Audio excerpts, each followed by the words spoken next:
In this video, I'm going to be giving my thoughts on the 7 WWE releases the other day, where WWE released 7 superstars. RVD becoming the new TNA World Heavyweight Champion this past Monday night on TNA Impact. Samoa Joe returning on the same TNA Impact, and plugging Highspots TV at the end after I give my thoughts on those 3 subjects. First, let me give my thoughts on the 7 releases that happened the other day from WWE.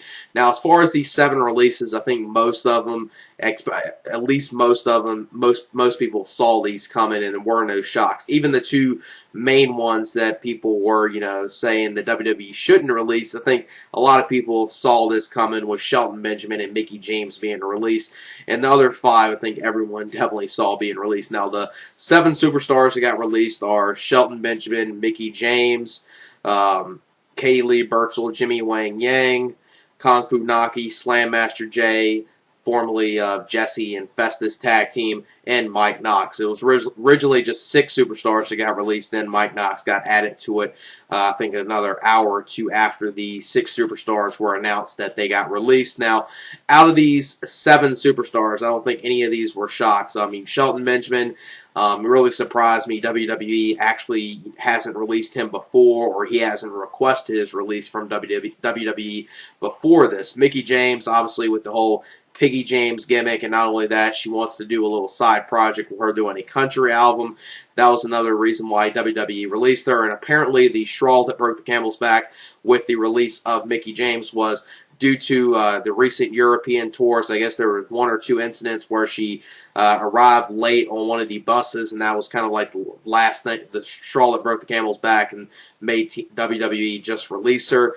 So out of these 7, the 2 I want TNA to definitely sign is Shelton Benjamin. Hopefully, if TNA does sign Shelton Benjamin, they don't push him straight to the main event or something like that, because I think Shelton Benjamin is a very talented wrestler. But as far as WWE, I kind of understand why they didn't really utilize him and use him to his full potential, because you got to understand WWE as a business, they really care more about someone that could be great on the mic, has a personality, is very charismatic, and can get over with the crowd, and really could care less how great the person is in the ring. Because Shelton Benjamin, if you just look at, and count only his in-ring wrestling style, I mean, Shelton Benjamin was one of the best guys within WWE, and based on his wrestling ability, should have been given an opportunity to be, a contender for the World Heavyweight Championship, or maybe even a World Heavyweight Championship run at least one time, and given an opportunity with it and see how it would have ran.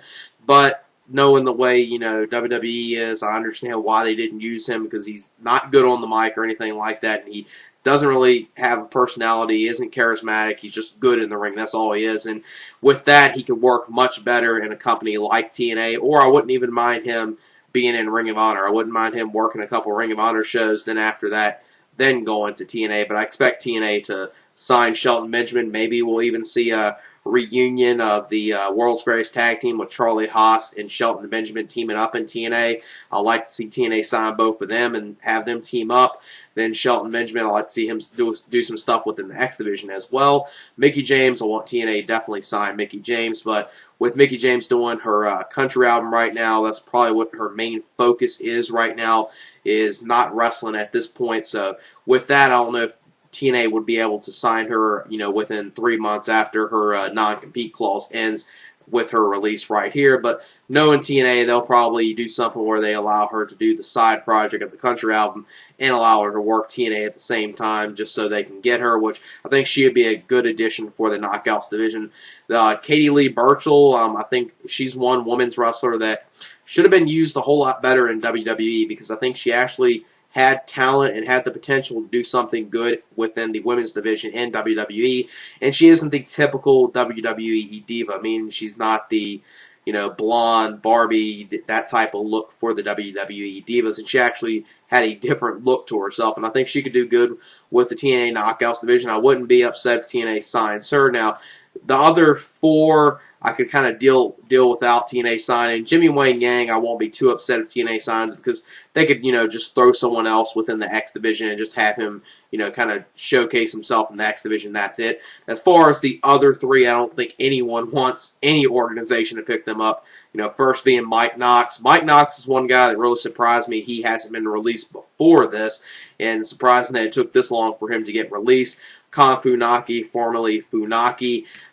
You got to understand with him, it's really shocking he lasted so long within WWE. I mean, counting his Kai stuff within the WWE Attitude Era, I think he's been somewhat under contract or within WWE for the most part for at least 12 or 13 years. So that's someone that lasted that long, and really surprised me he lasted that long within WWE, and this release didn't happen before. And I don't think he's been released before. He might have been, injured or off of TV for, a year or two or something like that before. But for the most part, he's been with WWE ever since the Attitude Era of either, late 96, 97. He's been doing something with WWE from time to time on television. So that's someone that's been there for that long time, and I think people were surprised it took this long for him to get released. Now, Slam Master Jay, formerly Jesse of Jesse and Festus, obviously after they broke up the Jesse and Festus tag team, I think a lot of people saw this coming with them releasing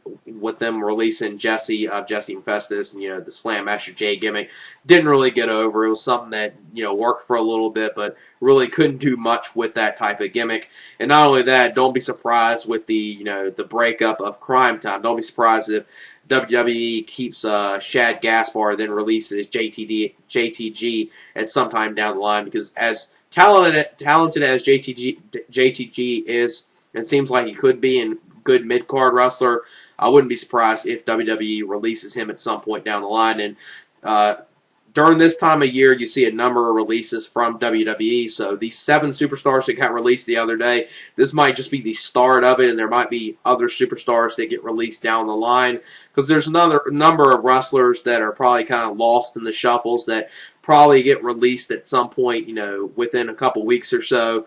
That don't be surprised if this is just the start of it, like I said. Now let me get on my thoughts on RVD becoming the new TNA World Heavyweight Champion.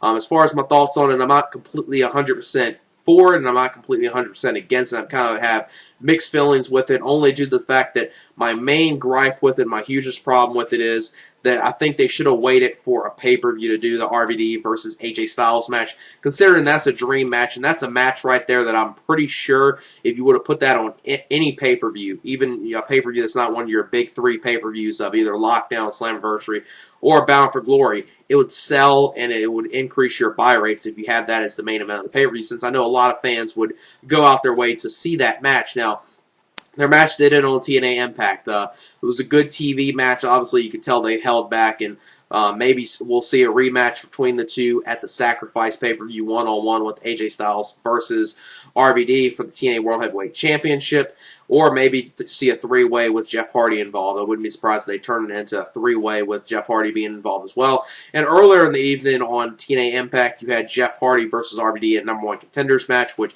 RVD won that, then took on AJ Styles later on the evening and defeated AJ Styles in the main event of TNA Impact for the World Heavyweight Championship. Like I said, not completely 100% behind it or completely 100% against it. And I don't really have a huge problem with them. Only gripe is I think they should have built it up a little better, and not only that, saved it for a pay-per-view, because it would have been a great pay-per-view moment. RVD won the World Heavyweight Championship at a pay-per-view, defeating AJ Styles, and not only that, it's a dream match that, could have easily got a number of buy rates and increase your buy rates for the pay-per-view, and it would have been something great to save for the pay-per-view. But nonetheless, I didn't have too much of a problem with it, and don't have any problem with RVD being the World Heavyweight Champion. And at least before this, AJ Styles had a good title reign. He won the belt in September of last year and actually had a 7-month title run, and just lost the title this past Monday night on Impact. So he had a good title reign before he lost it. That's the good thing right there.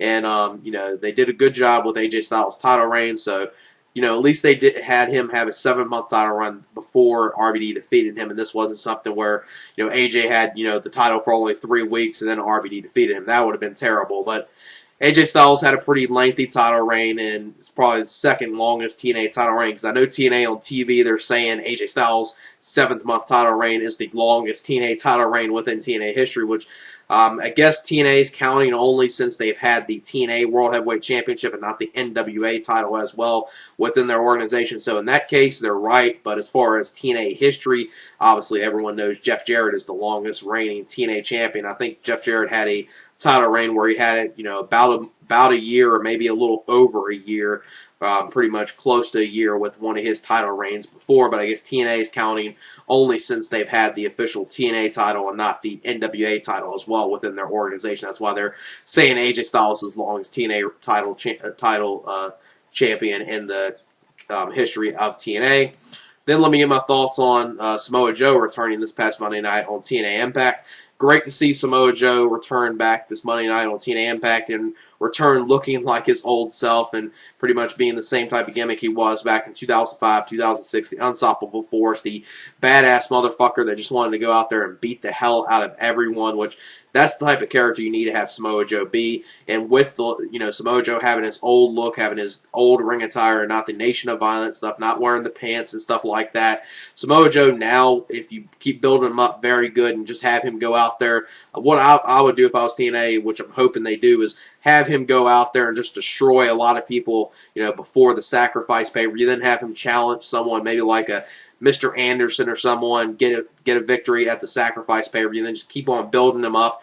And I would like to see them do a Samoa Joe versus RVD match, maybe save it for the Bound for Glory pay-per-view, because that's a dream match as well. That's the great thing about RVD's title reign, that I'm thinking RVD as champion could possibly keep the title for about 4 or 5 months, and I would not have a problem with it, because I think RVD would have a lot of incredible matches on pay-per-view. He would have, classic matches every single month, I'm pretty sure. And you could book him against people that would kind of be like dream matches. You could have him and AJ Styles have a match against each other again, and a pay-per-view match against each other at a pay-per-view obviously would be better than their TNA Impact match, and their match pay-per-view would be given more time, and they'll be able to do more in it. And Samoa Joe and RVD, I really want to see that match really bad, and I wouldn't mind seeing it at Bound for Glory, which I'm kind of hoping they do that, and then maybe have Samoa Joe get his second world title reign within TNA, since TNA did a terrible job with his first world title reign back in 2008, where it took forever for him to finally become world heavyweight champion. And then when they gave him the title, he had a very weak title reign, where he had it for a little while. I mean, he had it for about 6 months. But you would think that, with 6-month title reign, he would have been booked as a very good champion. But no, he wasn't. He was booked as a very weak champion. So hopefully they give Samoa Joe another title reign in the future. They do a better job with it this time around, and make him actually look like an unstoppable force, make him look like, the dominant force within TNA, and have him have a good title reign, which I'm hoping that's what happens there. So great to see Samoa Joe return this past Monday night on Impact. And actually, for a change, this Monday night's Impact this past Monday with the RVD versus Jeff Hardy number 1 contenders match, seeing Samoa Joe return, and the world title match with AJ Styles and RVD winning the World Heavyweight Championship. I gotta say, for a change, TNA Impact was very, very good this past Monday night on Impact.